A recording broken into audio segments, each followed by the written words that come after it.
अगर ईसाई हड़म कुली खाई यीशु मसीह दो चेल लगे गज चुना तो उनको को मेना कि उनी दो मानवा को कई इयते गज चुना जो तो गलती मानवा रको डलाव गद का आर ओकोयटा आसल दोषी हड़ कने उनी मा उडुक ताबेन गी उनी मा दड़ के गी यीशु मसीह गज चुरे ओकोयटा अहम भूमिका मेना ताय उनी दो बंचावन गी आर जतो दोषी दो एकेन मानवा मतो ये उनको रेगे डला चब्बा आर ओकोयटा आसल हड़ कने उनी दो भुणुयन गी खाली मिधम निये को रोड लेखाय कि उनी दो मानवा को पाप इयते बलिदाने एमना गज चुनाय आर बांखाय ओकोय को नोंका हको मेना कि भविष्यवाणी ताहे कना ओना पुरो लगे हेलना पर आसल जिनिस चे कना ओना दो ओकोय हा बाको लया से बाको रोड़ा रोड गे पर कोई बात बांग कना इन नोआ चैनल रे जरूर इन उदो बना तो ओना को नेल लहारे जो कोई लहारे नोआ दो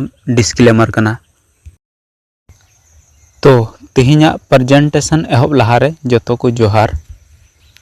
तो चलिए बिना किसी लेट का अपना प्रेजेंटेशन को शुरू करते हैं क्योंकि हमारे साथ ऐसे बहुत सारे सब्सक्राइबर जुड़े हुए हैं जिसके पास बहुत सारे काम होते हैं। वो ज़्यादातर प्रेजेंटेशन को सुन लेते हैं और बाकी चीज़ों को छोड़ देते हैं, वो बाद में सुन लेते हैं फुर्सत में। तो चलिए देखते हैं कि जीसस क्राइस्ट क्यों मारा गया।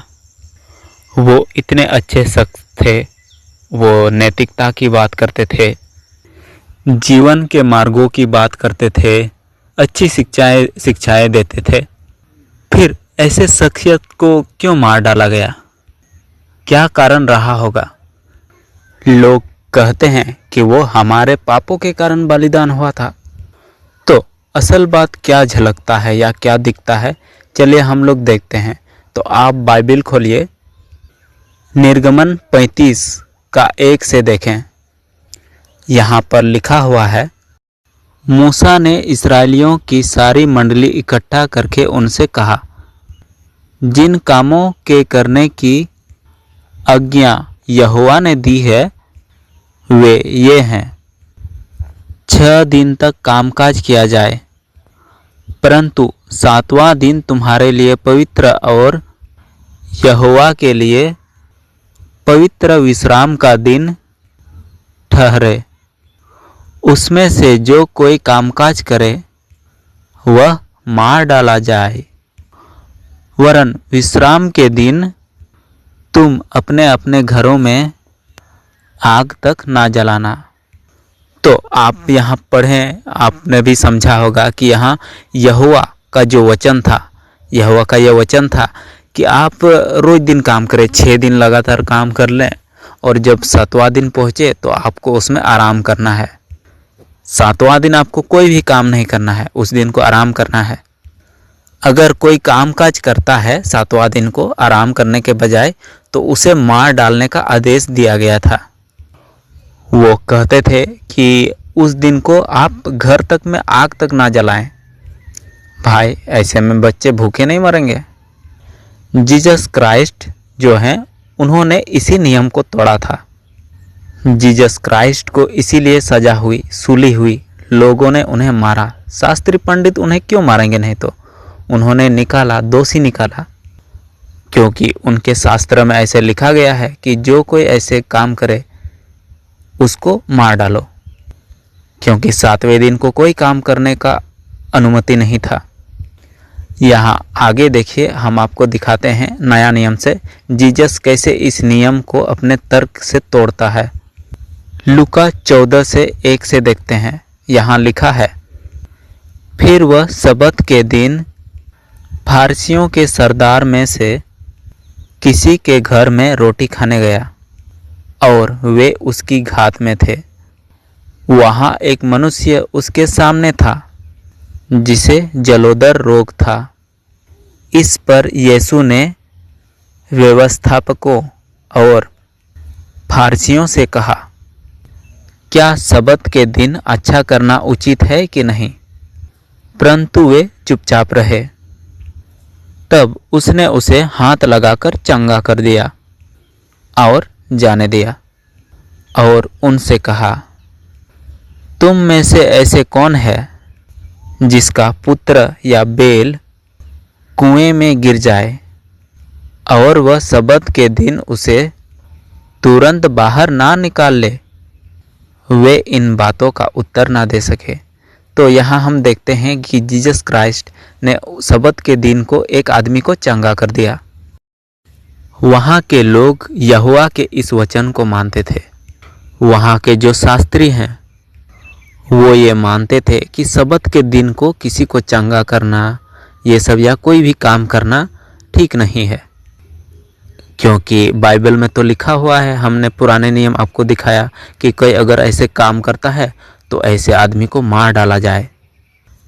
तो जीसस ने उन पे नैतिकता की बात कही। उनसे कहा कि अगर तुम्हारा बेटा हो, कोई बच्चा हो या तुम्हारा कोई गाय हो कुएं में गिर जाए तो तुम में से ऐसे कौन कौन होगा जो उसी दिन उसको ना निकालेगा। पर उस बात को लेकर सब कोई चुपचाप हो गए, क्योंकि जाहिर सी बात है अगर आपका बेटा कहीं गिर जाए कुआं में, आप ये नहीं इंतज़ार करेंगे कि अरे आज तो सबत का दिन है, आज को नहीं कल को निकालते हैं, आज कोई काम नहीं करते हैं, ऐसे तो कोई करेगा नहीं। तो इसलिए हर कोई चुप हो गया, उसको कोई कुछ बोल नहीं पाया, उनको कोई कुछ कह नहीं पाया। तो इसीलिए शास्त्री पंडित वहाँ के जो है उन्होंने नियम में उसको फंसाने का कोशिश किया कि चलो इसको फंसा देते हैं और मार डालते हैं, क्योंकि जीसस ने परमेश्वर यहोवा का वचन को तोड़ा। क्योंकि असल में ये यहोवा का वचन बिल्कुल घटिया ही था और मैं तो इसको घटिया ही मानता हूँ। जीसस क्राइस्ट ने तोड़ दिया, अच्छा किया। भाई बाइबल में यह भी लिखा था कि घर में आग तक नहीं जलाना, भाई ऐसे में तो बच्चा भूखे नहीं मर जाएंगे। तो असल बात यह है कि यहोवा का इसी वचन के चलते जीसस क्राइस्ट को मारा गया। शास्त्रियों की इसमें क्या गलती, हम भी कह सकते हैं कि वो भी अपने धर्म को मानते थे, वो अपने धर्म के अनुसार उन्होंने सोचा। और हमने जैसे कि पिछला वाला वीडियो में भी दिखाया था कि उसमें कैसे कहा गया था कि नबियों को मार डालो, जो पराये नबी, जो पराये ईश्वर की बात करता हो या भगवान की बात करता हो, ऐसे नबियों को मार डालो। तो वो शास्त्रीय जो जितना भी शास्त्री थे वो इसीलिए उनको हत्या करने का सोचा, क्योंकि वो यहोवा के वचन पर चलता था। वो लोग यहोवा के वचन को मानते थे। उन्होंने वही किया जो बाइबल में लिखा गया था, जैसे कि मैंने दिखाया निर्गमन में कि उसमें लिखा गया था जो सबत के दिन काम काज करे उसको मार डालो। तो इसीलिए उन्होंने मार डालने का योजना बनाया। शास्त्रियों की इसमें क्या गलती कर सकते हैं? गलती है जो उन्हें सिखाता है, जो गलती इसमें है कि जो उनको सिखाया गया हो, उन्हें जो सिखाया गया है वो गलत है, जो सिखाने वाला है वो गलत है। उन्होंने यहोवा ने जो भी कहा वो किसी भी एंगल से सही नहीं है। शास्त्री जीसस को नहीं मारते अगर ये सब चीज़ें लिखी हुई ना होती तो, पर ये सब चीज़ें लिखी हुई थी। उनको यहोवा ने ऐसे ही शिक्षा दिया था, इसीलिए जीसस मारा गया। अब पता है ना, अब कोई राजा हो, कोई शासन चलाता हो, वो ऐसे दोष को नहीं निकाल सकता कि आप कह दो कि मतलब उसने ऐसे किया, किसी को सबत के दिन अच्छा काम किया, मतलब उन्होंने किसी को चंगा किया। क्योंकि अब नैतिकता के हिसाब से हम देखते हैं तो ये सब ठीक है।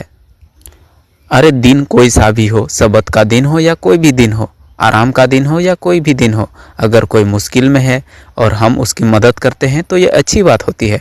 तो इसमें भला जो वहाँ का राजा था वो भी उसमें क्या दोष निकाल पाता? तो जीसस क्राइस्ट में राजा को कोई दोष नहीं मिला। पर हम बाइबल के अनुसार देखें तो उसमें दोष निकालने के लिए ढेरों चीज़ है।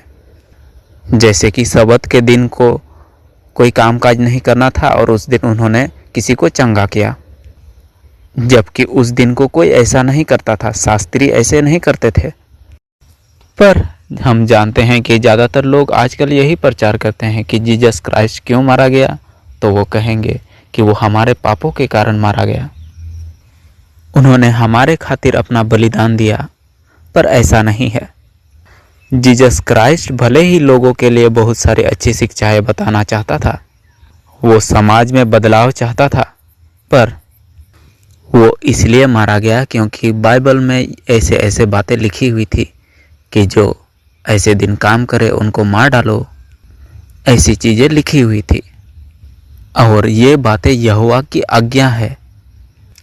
और शास्त्री पंडित जो होते हैं, हम उसको पंडित ही कहते हैं, तो शास्त्री जो होते हैं उन्होंने इसीलिए उनको मारने का प्लान बनाया, वरना वो ऐसे करने का सोचते भी नहीं। तो असली कारण है यही वचन। इस तरह के और भी कई वचन हैं, हालांकि कुछ वचनों को तो हटा भी दिया गया बाइबल से, चुन चुन कर बाइबल में लिखा गया है। तो आप सब समझ गए होंगे कि ये सब जो हुआ, जीसस क्राइस्ट जो मारा गया, वो यहोवा के चलते हुआ है, यहोवा के शिक्षाओं के चलते। उन्होंने ऐसे ही शिक्षा लोगों तक पहुंचाया। बिल्कुल घटिया शिक्षा है। मैं तो कभी नहीं मानता ऐसे शिक्षाओं को। देख भाई, आदमी छोटा हो या बड़ा हो, अमीर हो या गरीब हो, या जैसा भी आदमी हो, अगर वो अच्छी बातें कहती है तो हम उनको जरूर मानते हैं। लोग ये मान चुके हैं कि यहोवा जो भी आज्ञा देता है वो सही ही होता है। और जो लोग ऐसे मानते हैं वही अंधभक्त हैं, जो बिना पढ़े बिना समझे जो इन सब चीज़ों को मानते हैं। अगर आप ऐसे लोगों को बुला के इन सब चीज़ों को पढ़वाएं तो वो आपसे कुछ और कहानी शुरू कर देंगे बताना। जैसे कि वो आपसे कहेंगे, अरे आप तो नास्तिक हो, आप तो धर्म विरोधी हो, पर जो चीज़ के बारे में चर्चा करना था वो चर्चा नहीं करेंगे। उनकी कहानी दूसरा कुछ और शुरू हो जाएगी। पर अब हम जान चुके हैं कि यहोवा के इसी तरह के वचनों के चलते जीसस क्राइस्ट मारा गया। ऐसे वचनों के कारण ही वो मारे गए।